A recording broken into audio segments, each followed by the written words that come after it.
आज कहानी एक ऐसे शख्स की जिसे भेजा तो गया था पादरी बनने, लेकिन वो बनकर लौटा एक सन की तानाशाह, जिसके शासनकाल में लाखों लोग भुखमरी से बेमौत मारे गए।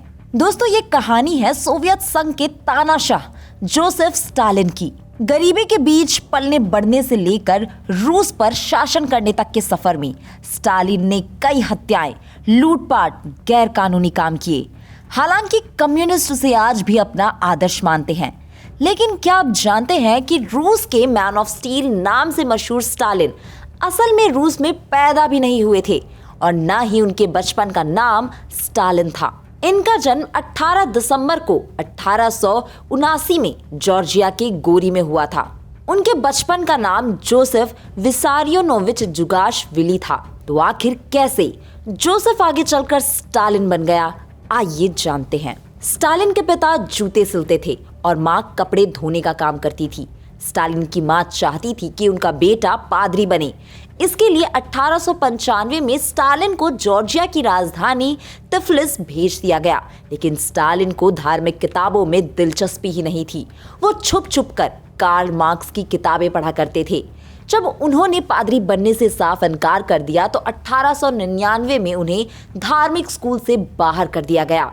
बाद में स्टालिन बोल्शेविक पार्टी में शामिल हो गए। यहाँ उनकी मुलाकात पार्टी के मुखिया व्लादिमीर लेनिन से हुई। स्टालिन लेनिन के विचारों से काफी प्रभावित थे।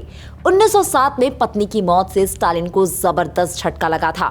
स्टालिन ने अपने इकलौते बेटे को उसके नाना नानी के पास छोड़ दिया और पूरी तरह से रूसी क्रांति में शामिल हो गए। इसी दौरान उन्होंने अपना नाम बदलकर स्टालिन रख लिया। असल में स्टालिन नाम का मतलब होता है लौह पुरुष। धीरे धीरे स्टालिन का ओहदा पार्टी में बढ़ता गया। जब लेनिन सत्ता में आए तो उन्होंने स्टालिन को कम्युनिस्ट पार्टी का महासचिव बना दिया।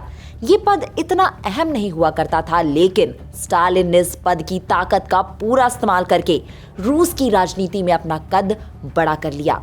जब 1924 में लेनिन की मौत हुई तो स्टालिन ने खुद को उनके वारिस के तौर पर पेश किया। वहीं लियोन ट्रॉट्स्की को स्टालिन ने देश निकाला दे दिया, जिसे पार्टी के नेता लेनिन का वारिस समझते थे। 1920 के दशक के आखिर के आते आते स्टालिन सोवियत संघ के तानाशाह बन चुके थे। 20 के दशक में स्टालिन सोवियत संघ को एक आधुनिक देश बनाने में जुट गए। वो अपनी योजनाओं को बड़ी ही सख्ती से लागू करते।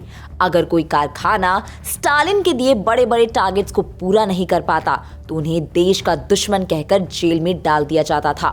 स्टालिन ने खेती का भी आधुनिकीकरण शुरू कर दिया।